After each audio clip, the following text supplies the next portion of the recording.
Celebramos el cuarto domingo del tiempo ordinario y nos encontramos en el Evangelio a Jesús, donde lo dejamos la vez pasada en la sinagoga en Nazaret. Es un evangelio en esta ocasión lleno de discrepancias. Por ejemplo, la gente primero cuando Jesús dice que es el Mesías lo ven muy bien, pero de pronto se le voltean ahora, incluso hasta quieren matarlo. ¿A qué se debe esta discrepancia? Jesús les dice entonces que nadie es profeta en su tierra y les cuenta una de las historias de Elías que tiene que ver con una sequía que según el primer libro de los Reyes duró 3 años. Sin embargo, cuando Jesús refiere este pasaje, no dice que duró 3, sino 3 y medio. ¿A qué se debe esta discrepancia? Después la gente se enoja con Jesús, lo sacan de la sinagoga y lo llevan a la cima de una colina para despeñarlo. Sin embargo, en Nazaret no había colinas. ¿A qué se debe esta discrepancia? Quédate con nosotros, vamos a hacer el análisis bíblico del Evangelio que leemos en la Santa Misa para dar respuesta a todas estas discrepancias.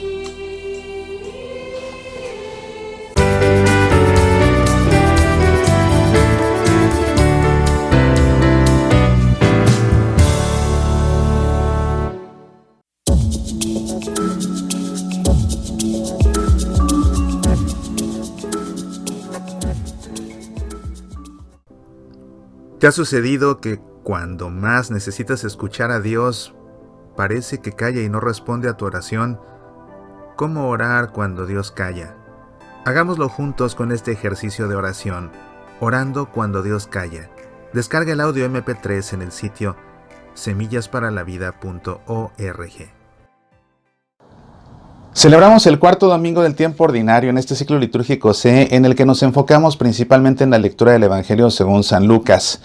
Vamos a hacer la lectura del Evangelio, después procederemos a realizar su análisis bíblico y terminaremos como siempre hacemos aquí en el programa con un momento de oración. Antes que nada te invito a que nos pongamos en presencia del Padre y del Hijo y del Espíritu Santo. Amén. Esto es lo que dice el Evangelio. Después que Jesús predicó en la sinagoga de Nazaret, todos daban testimonio a favor de él y estaban llenos de admiración por las palabras de gracia que salían de su boca. Y decían, ¿no es este el hijo de José? Pero él les respondió, sin duda ustedes me citarán el refrán, médico, sánate a ti mismo. Realiza también aquí en tu patria todo lo que hemos oído que sucedió en Cafarnaúm. Después agregó, les aseguro que ningún profeta es bien recibido en su tierra. Yo les aseguro que había muchas viudas en Israel en el tiempo de Elías, cuando durante 3 años y 6 meses no hubo lluvia del cielo, y el hambre azotó a todo el país. Sin embargo, a ninguna de ellas fue enviado Elías, sino a una viuda de Sarepta en el país de Sidón. También había muchos leprosos en Israel en el tiempo del profeta Eliseo, pero ninguno de ellos fue sanado, sino Naamán el sirio. Al oír estas palabras, todos los que estaban en la sinagoga se enfurecieron y levantándose lo empujaron fuera de la ciudad hasta un lugar escarpado de la colina sobre la que se levantaba la ciudad, con intención de despeñarlo. Pero Jesús, pasando en medio de ellos, continuó su camino. Interesante este pasaje del Evangelio porque nos presenta una reacción de la gente que no esperábamos realmente después de ver cómo reaccionaron originalmente. ¿Qué fue lo que sucedió? Vamos a hacer el análisis y vámonos paso a paso. La perícopa que leemos en esta ocasión en la Santa Misa es la segunda parte de la perícopa que habla de Jesús en Nazaret. El contexto inmediato, es decir, las perícopas que rodean directamente al texto que estamos leyendo, son lógicamente la primera parte de esta perícopa que habla acerca de la predicación de Jesús en Nazaret, que fue lo que leímos en la misa el domingo anterior, y la perícopa siguiente es una perícopa en la que Jesús va a Cafarnaúm y realiza primero que nada la curación de un endemoniado. Los actores que intervienen en esta perícopa de hoy son Jesús y las personas que estaban presentes en la sinagoga en aquel Shabbat.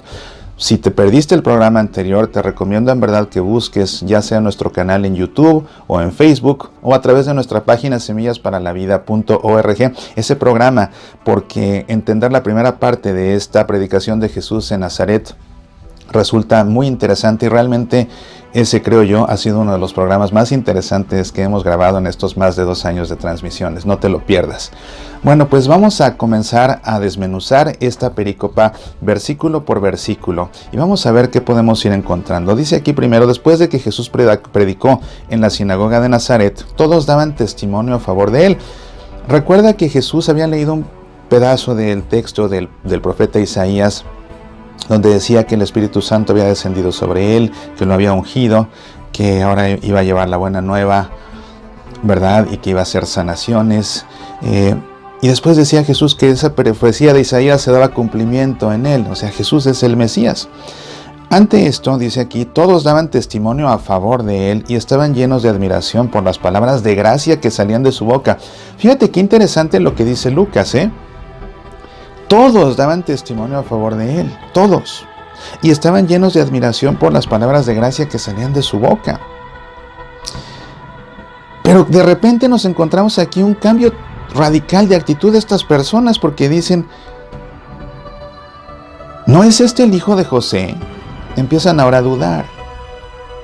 Porque a José lo conocían, pues allá en Nazaret, sabían quién era José. Entonces, ¿no es este el hijo de José? Ahora no les parece. Primero, todos daban testimonio a favor de Jesús y estaban llenos de admiración, incluso de las palabras de gracia. Dice aquí, de las palabras de gracia que salían de su boca. Ahora ya están dudando de Jesús, ¿ves? Y después esto se acrecienta. Bueno, Jesús les responde: sin duda ustedes me citarán el refrán médico, sánate a ti mismo. Realiza también aquí en tu patria todo lo que hemos oído que sucedió en Cafarnaúm. Aquí hay otra discrepancia interesante, porque según lo que habíamos leído la semana pasada, Jesús había estado en el desierto, viendo el contexto inmediato de las perícopas que se leyeron el domingo pasado. Jesús venía de regreso del desierto en el sur hacia el norte rumbo a Galilea. Y comienza su ministerio en Galilea, ¿dónde? En Nazaret. En Nazaret. Pero ¿qué dice aquí Jesús? Sin duda ustedes me citarán el refrán médico, sánate a ti mismo, realiza también aquí en tu patria todo lo que hemos oído que sucedió en Cafarnaúm. Entonces, según esto, pareciera que Jesús ya estuvo en Cafarnaúm incluso una buena temporada, porque Jesús no les dice, no les habla aquí de una cosa que hizo en Cafarnaúm, sino que dice todo lo que hemos oído que sucedió en Cafarnaúm, todo lo que hemos oído. Entonces, eso sugiere que Jesús estuvo una buena temporada en Cafarnaúm. Pero según lo que habíamos leído, Jesús inicia el ministerio en Galilea, en Nazaret. Entonces, ¿cuándo estuvo en Cafarnaúm? ¿Y a qué se debe que la gente ahora se le voltea a Jesús cuando instantes atrás todos daban testimonio a favor de él y estaban llenos de admiración de las palabras de gracia que salían de la boca de Jesús?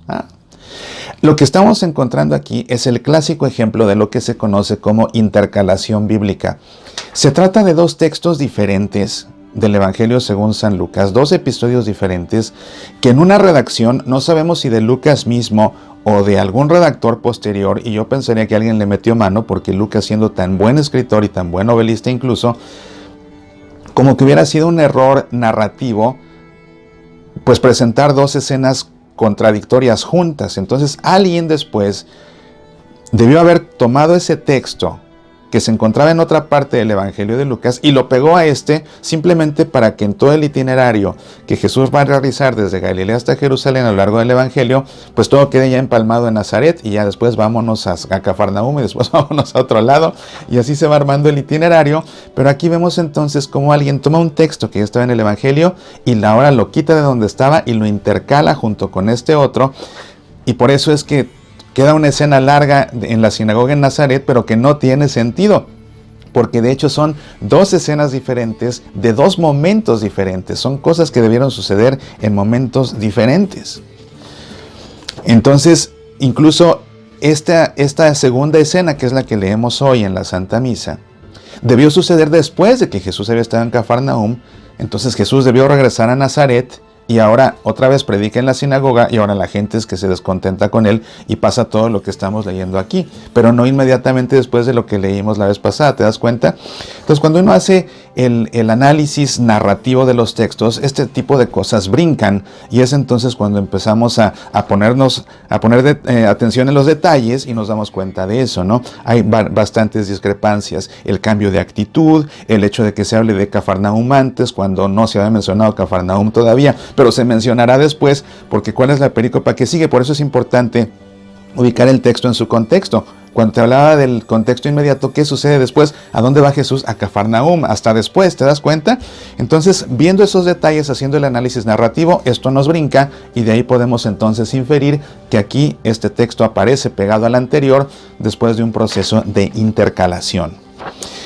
Dice aquí, después agregó, les aseguro que ningún profeta es bien recibido en su tierra. Jesús se da cuenta que la gente de Nazaret ya no lo está acogiendo. Aunque aquí las palabras de Jesús resuenan y harán eco a lo largo de todo el Evangelio, porque últimamente el pueblo entero de Dios no lo va a acoger. No solamente el pueblo de Nazaret, sino que el pueblo de Dios finalmente no lo va a acoger. Un pueblo de Dios representado por sus autoridades religiosas que van a terminar por matarlo. Entonces esto que dice aquí Jesús a nivel local es algo que trasciende para todo el pueblo de Dios. Les aseguro que ningún profeta es bien recibido en su tierra.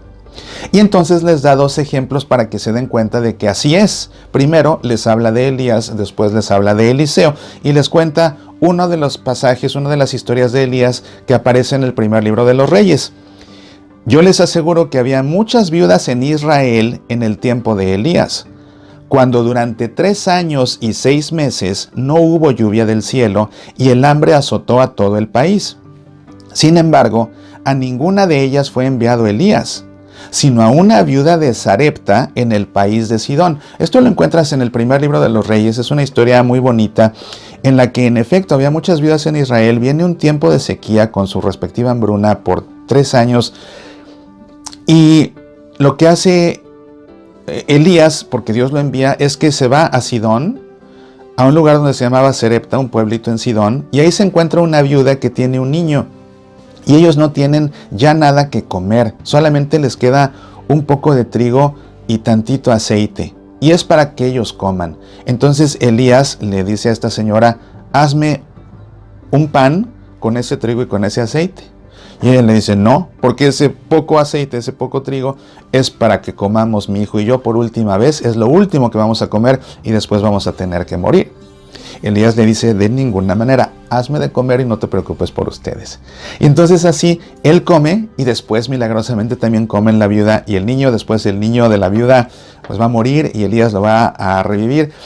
Es muy interesante, es un pasaje muy bonito, lo encuentras en el primer libro de los Reyes. Pero hay un detalle muy importante. Fíjate, cuando hacemos el análisis bíblico de un texto, tenemos que brincar de un texto al otro para poder entender realmente el contexto de todo. Entonces, si Jesús está contándonos esta historia de Elías, tenemos que ir al primer libro de los Reyes para conocer esa historia de la que está hablando Jesús y entonces así entender de qué está hablando. Pero cuando estaba yo haciendo este ejercicio, me di cuenta de una discrepancia más muy interesante. Porque en el primer libro de los Reyes dice que esa sequía duró 3 años, pero Jesús aquí dice que duró 3 años y 6 meses. Entonces, cuando yo vi esta discrepancia, me quedé pensando, ¿por qué? Dado que nadie dominaba las Escrituras mejor que Jesús, por supuesto. Entonces, ¿a qué se debe esta discrepancia? 3 años no es lo mismo que 3 años y 6 meses. ¿Por qué agregó 6 meses más Jesús? Entonces, yo me quedé pensando, ¿por qué Jesús habrá agregado 6 meses más? Y pensando, de pronto, se me ocurrió que esos 3 años y 6 meses, o sea, esos 3 años y medio, se pueden reescribir como 1 año más 2 años más 6 meses. Es decir, 1 más 2 más 1 medio, ¿cuánto te da? 3 y medio. 1 más 2 más 1 medio te da 3 y medio. Cuando me di cuenta de esto, me acordé entonces que en el libro del Apocalipsis, En la perícopa que habla de la mujer vestida de sol, que por cierto, si no lo has hecho, en verdad, mira, si estás viendo Pasión por el Evangelio es porque te interesa estudiar la Sagrada Escritura en serio. Por favor, ve a nuestro sitio semillasparalavida.org, descarga ya sea el audio o el video de mi conferencia, ¿Quién fue la mujer vestida de sol del Apocalipsis? Es una conferencia fascinante en la que pues hago un análisis muy exhaustivo de toda esa perícopa del libro del Apocalipsis. Y entonces en esa perícopa se menciona que la mujer vestida de sol pasó un tiempo en el desierto. Y primero se dice que estuvo en el desierto 1260 días. Pero después dice que cuando estuvo en el desierto fue alimentada durante un tiempo, 2 tiempos y la mitad de un tiempo. ¿Ves? Un tiempo, 2 tiempos y la mitad de un tiempo. Eso equivale al 1 año más 2 años más medio año, que suman los 3 años y 6 meses de los que habló Jesús. Entonces ahí me di cuenta de que había una conexión. Ahora, ¿a qué se refiere este tiempo? Fíjate qué interesante. En el Apocalipsis dice que la mujer vestida de sol estuvo en el desierto, ¿cuánto?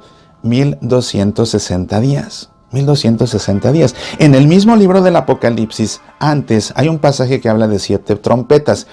Y el texto que equivale a una de las trompetas hace referencia a 42 meses. 42 meses de persecución. Cuando uno divide 1260 días en meses, eso te da 42 meses, que son los 42 meses de los que se habla con una de las 7 trompetas. 1260 días son 42 meses. Ahora, si los 42 meses los dividimos en años, ¿cuánto nos da? Nos da 3 años y medio. Entonces, la mujer vestida de sol pasa en el desierto en un tiempo de persecución 1260 días, o un tiempo, 2 tiempos y la mitad de un tiempo, que equivalen a los 42 meses de los que se habla en el mismo Apocalipsis cuando se mencionan las 7 profetas, las 7 trompetas. Ese tiempo en el desierto de 42 meses, de 1260 días o de 3 años y medio, es un tiempo de persecución. Pero cuando me di cuenta de que equivale al número que usó Jesús para hablar de la sequía que hay en el desierto, sequía, ¿te das cuenta? La sequía del primer libro de los Reyes duró 3 años. Y Jesús no usó ese número, sino que más bien Jesús empleó un número apocalíptico. 3 años y 6 meses. Tiempo de persecución en el desierto. El desierto en el Apocalipsis simboliza persecución, pero también significa prueba.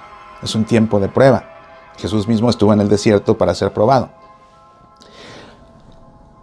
Ahora, qué interesante que Jesús recurra a un número apocalíptico, pero ¿qué no el Apocalipsis se escribió décadas después de que Jesús vivió? Así es. Entonces, ¿de dónde sale este número? ¿Por qué Jesús emplea un número que todavía no se emplea? Porque todavía no se escribe el libro del Apocalipsis. Es que todavía no se escribe el libro del Apocalipsis que encontramos en el Nuevo Testamento. Pero cuando se escribió el primer Apocalipsis, siglos antes de que naciera Jesús, un par de siglos antes de que naciera Jesús, eso lo hizo el profeta Daniel. Y el profeta Daniel en su Apocalipsis, fíjate lo que dice en el capítulo 12, versículo 7. Y oí al hombre vestido de lino, que estaba sobre las aguas del río, jurar levantando al cielo la mano derecha y la izquierda, por aquel que vive eternamente. 1 tiempo, 2 tiempos y medio tiempo. Y todas estas cosas se cumplirán cuando termine el quebrantamiento de la fuerza del pueblo santo. El profeta Daniel fue el primero que habló de 1 tiempo, 2 tiempos y la mitad de un tiempo. Después, cuando se escriba el Apocalipsis de Juan, se recogerá este número y se empleará también ahí a manera de 42 meses o de 1260 días o de 1 tiempo, 2 tiempos y la mitad de un tiempo. De manera que Jesús recurre a un número apocalíptico, un número de persecución. Y qué interesante, porque entonces Jesús aquí, cuando les recuerda la historia del profeta Elías, que también, habiendo viudas en el pueblo de Dios, tuvo que acabar sirviendo a quién? A una viuda que ni siquiera era del pueblo de Dios. Nadie, como dice Jesús, ningún profeta es bien recibido en su tierra. Elías tampoco lo fue, por eso les cuenta la historia. Pero entonces, en lugar de mencionar los 3 años de la sequía, Jesús usa este número que significa una persecución. Entonces Jesús aquí se siente perseguido por todos estos. Jesús se siente perseguido por todos estos, y tan perseguido se siente que ve lo que va a pasar al final de esta perícopa. Lo van a querer matar. Pero resulta muy interesante, al menos para mí resultó no solamente interesante, sino sumamente emocionante cuando encontré la discrepancia entre los 3 años del primer libro de los Reyes y los 3 años 6 meses que menciona Jesús. Te digo, cuando se me ocurrió factorizar esos 3 años y medio y sumar 1 más 2 más 1 medio, fue ahí cuando se me prendió el foco y dije, pues claro, es el número que aparece en el Apocalipsis y obviamente tiene una conexión con el Apocalipsis de Daniel. Entonces, esta es la parte sabrosa de analizar los textos bíblicos, me parece, porque hay que poner atención a todo, ¿ves? Por eso te digo, si estás tú analizando un texto y ves que se hace referencia a otro libro de la Biblia, ve a ese pasaje y léelo para que entiendas el contexto.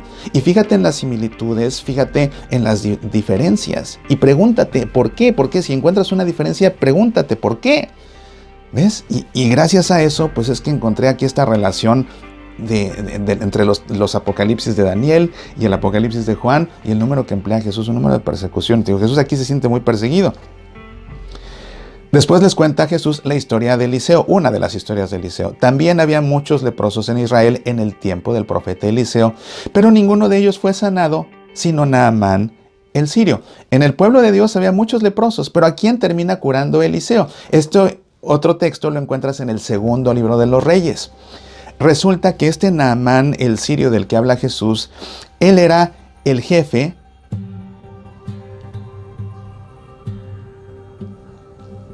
del ejército del rey Aram, un ejército que no pertenecía al pueblo de Dios, era el rey Aram.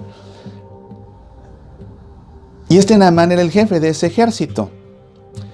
Y ese ejército está en Samaria, pero resulta que este Naamán está enfermo de lepra. Y en ese tiempo la lepra era mortal, recuerda. Entonces está enfermo de lepra y sucede que los samaritanos en algún momento dado secuestran a una mujer de Israel y se la llevan como sirvienta a Naamán. Entonces era una buena mujer, entonces cuando lo ve, y pues seguramente este mismo hombre también la trataba bien a ella, cuando lo ve enfermo de lepra, ella le dice, oye, pues yo sé que hay un profeta que está aquí profetizando precisamente en Samaria, deberías ir con él para que él te cure. Y en efecto, pues Eliseo ahí en Samaria cura a Naamán de la lepra. Pero date cuenta dónde estaba operando Eliseo en este momento, no en el pueblo de Dios, sino en Samaria. Y al que cura no pertenecía al pueblo de Dios, él no cura a un leproso del pueblo de Dios, sino que cura a alguien que no pertenece al pueblo de Dios y además en una tierra que no es la de ellos, en Samaria. Entonces, como ves, lo que dice Jesús aplica también en el caso de Eliseo. Ningún profeta es bien recibido en su tierra. Eliseo tuvo que acabar sirviendo en una tierra que no era la de ellos y acabó curando a un leproso que no pertenecía a su pueblo. ¿Te das cuenta? Al oír estas palabras, todos los que estaban en la sinagoga se enfurecieron y levantándose lo empujaron fuera de la ciudad hasta un lugar escarpado de la colina sobre la que se levantaba la ciudad con intención de despeñarlo. Lo que es interesante aquí es que en Nazaret no hay colinas. Entonces, ¿de dónde le iban a despeñar? Para poder despeñarlo, lo tuvieron que sacar de Nazaret y llevarlo a otra colina, a una colina pues, de por allá, y por ahí despeñarlo. Porque Nazaret no estaba en una colina, como dice aquí. Entonces las colinas estaban fuera de Nazaret. ¿Ves? Otra discrepancia aquí que encontramos. ¿Pero a qué se debe? Bueno, es que fíjate cómo ellos, para matar a Jesús, lo tienen que sacar de la ciudad para llevarlo a una colina. Y de esa colina lo van a despeñar. Es la intención que tienen. ¿Ves? Lo sacan de la ciudad y lo llevan a una colina para ahí matarlo. Esto, de alguna forma anticipa la forma de morir de Jesús cuando sea sacado de la ciudad de Jerusalén para ser llevado a la colina del Calvario y ahí ser crucificado y ahí morir. ¿Te das cuenta? Entonces este texto, esta composición de este texto aquí al final, pues ya empieza a sugerir el destino de Jesús, como que lo anticipa. Jesús va a ser sacado de la ciudad para ser llevado a una colina y ahí darle muerte. La cuestión es que, fíjate, si Jesús vino a morir por nosotros y estos estaban ahí decididos a matarlo, Pues ¿por qué no se dejó matar de una buena vez, ¿no? Que lo aventaran y él ofrecía su vida. ¿Por qué no? Pues porque todavía no había llegado su momento. Es la reacción por la que Jesús no se deja. Y dice, pero Jesús pasando en medio de ellos continuó su camino. Y ese pasar en medio de ellos pues implica por supuesto ese abrirse paso entre ellos, ¿verdad? Ellos lo llevan a empujones, incluso dice aquí, ¿verdad? Lo empujaron fuera de la ciudad, lo llevaban a empujones, toda la turba. La gente que estaba en la sinagoga tan piadosa ahora se convierte en una turba que empujones lo saca de la ciudad, lo lleva a una colina para arrojarlo. Entonces Jesús se tiene que abrir paso, por eso pasa en medio de ellos, abriéndose paso, quitándoselos. Seguramente tuvo que forcejear, seguramente tuvo que empujar con fuerza, con violencia, para quitárselos de encima, para abrirse paso y para seguir su camino. Y después de esto, pues entonces dice el Evangelio que va a Cafarnaúm. Te digo, no se deja matar todavía porque no ha llegado su momento. Jesús va a ofrecer su vida cuando llegue su hora y no antes. Y también vemos aquí a Jesús como, claro, él reconoce, nadie es profeta en su tierra, pero tampoco se deja. Aquí vemos que Jesús no se deja.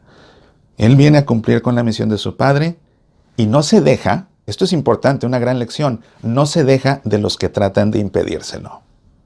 No se deja de los que traten de impedírselo. Al final, cuando llegue su hora, Él mismo se va a ofrecer en sacrificio. Él mismo se ofrece, Él mismo se entrega. Él se entregará a la muerte. Voluntariamente Él ya se entregará a la muerte. Podía llamar un ejército de ángeles a que lo viniera a defender. No lo hace. Él se entregará voluntaria a la muerte. Pero si alguien osa interferir con el plan de Dios, Jesús no se lo va a permitir. Jesús tiene una misión y no se va a dejar de aquel que trate de impedírselo. Y por eso se abre camino y se va, porque no ha llegado su hora. Es una lección importante para nosotros. Ciertamente que otra lección importante para nosotros es entender esto. Nadie es profeta en su tierra. ¿Cómo nos cuesta a nosotros trabajo muchas veces aceptar esta realidad? Simplemente pensemos en la realidad doméstica. Qué difícil es tantas veces que nos escuchen pues los que viven bajo el mismo techo que nosotros. Qué difícil es tantas veces que un hermano acepte un consejo. No se diga un padre. No se diga un padre. Qué tan difícil es tantas veces que nuestra pareja acepte, ya no digamos una corrección, simplemente un punto de vista diferente. Qué difícil es tantas veces que nuestros hijos nos escuchen. Mejor escuchan a sus maestros. Mejor escuchan al papá de un amigo que a sus propios padres. Qué difícil es tantas veces que un amigo acepte un consejo, acepte una corrección. No nos toman en serio, se lo toman a broma. Qué difícil. Y qué frustrante tantas veces es. Y qué preocupante tantas veces es. Pero si para cuestiones domésticas, cotidianas es difícil, imagínate lo que implica ser profeta de Dios muchas veces dentro de nuestra propia casa. Hablar de Dios dentro de nuestra propia casa. Y quienes nos dedicamos a la evangelización, sea la que sea, a cualquier nivel, formación en la fe de adultos o de catecúmenos o de catecismo de primera comunión, formación sacramental, ser maestro de religión en una escuela, dar clases en un seminario, lo que tú quieras. Donde menos nos escuchan es en nuestra propia familia. Es la realidad. Y la tenemos que aceptar. Jesús lo dejó claro. Y vaya que hasta cita otros ejemplos para que nos demos cuenta de que así es. Elías, Eliseo, y a él también le toca. A él le tocó peor porque él hasta lo quisieron matar. De hecho, al final, los suyos lo van a acabar matando. Entonces, esa es otra lección para nosotros. Tenemos que aceptar esa realidad. Aceptar esa realidad significa entonces mejor quedarnos callados, asumir esa actitud de calladito te ves más bonito. Pues no para nada, tenemos que insistir. Con prudencia, por supuesto, continuo contacto, sin machacar y machacar, sin predicar y predicar. Habrá que analizar también por qué a veces no nos escuchan dentro de nuestra propia casa. Si nadie puede platicar con nosotros porque siempre terminamos sermoneando o siempre terminamos predicando y recetando versículos de la Biblia y todo esto. Lógicamente que hostigamos a la gente y la gente mejor cierra los oídos. No vaya a ser culpa nuestra, pero si hacemos un análisis serio y nos damos cuenta de que no caemos en esa técnica del hostigamiento que realmente no funciona, sino que nuestros esfuerzos más espontáneos, más naturales, más reales, parecieran infecundos, eso no significa que debemos callarnos. Debemos seguir insistiendo. Jesús mismo no se calló. Él insistió y continuó hasta el final. Porque también Jesús nos enseña que si se tiene una misión de Dios que cumplir en esta vida, hay que cumplirla y tampoco podemos permitir que nadie nos entorpezca el cumplimiento de esa misión, así como lo hizo también. Pues en fin, un tema que definitivamente nos deja reflexionando y un tema también que ha resultado desde un punto de vista bíblico seguramente muy interesante, y espero que no solo interesante, ojalá que a ti también te haya resultado tan fascinante como me ha resultado a mí. Pues bien, te invito a que todo lo que hemos aprendido y reflexionado en este programa lo guardemos ahora en el corazón y nos dirigamos ahora a Jesús en este momento de oración. Como siempre hacemos, te invito a que por un momento cierres tus ojos y con tu mano puesta sobre tu corazón hagas en tu interior eco a estas palabras. Señor Jesús, es difícil ser profetas en medio de los nuestros. Nuestros hijos hacen oídos sordos. Nuestra pareja siempre dice saber más. Nuestros hermanos piensan que no podemos tener razón. Nuestros amigos toman a broma nuestras palabras. No nos arrojan como intentaron contigo al precipicio de la colina, pero sí al precipicio de la indiferencia, de la mofa y de la impaciencia. Ayúdanos aún así a continuar siendo tus profetas. Profetas del gozo, gozando. Profetas de la ternura, envolviendo en ternura a los demás. Profetas de la palabra, anunciando. Profetas de la alegría, alegrando. Profetas del Evangelio, evangelizando. Profetas de tu reino, a tiempo y a destiempo. Nunca quietos, siempre inquietos. Nunca callados, siempre anunciando. Nunca desesperando, siempre confiando, aunque a veces nos arrastren al precipicio. Amén. En el nombre del Padre, y del Hijo, y del Espíritu Santo. Amén. Muchísimas gracias por este rato que has compartido conmigo aprendiendo acerca del Evangelio que leemos en la Santa Misa. Recuerda que tenemos una cita el próximo fin de semana para seguir analizando los textos del Evangelio que leemos en la Misa, y a lo largo de la semana tenemos una cita en el programa de radio Semillas para la Vida que puedes escuchar en tu estación de radio católica o en nuestro sitio semillasparalavida.org. Deseo de verdad que a lo largo de esta semana sientas siempre a Dios presente en tu vida, y te invito a que tú mismo seas un canal de la presencia de Dios en la vida de aquellos que te rodean. Hasta la próxima.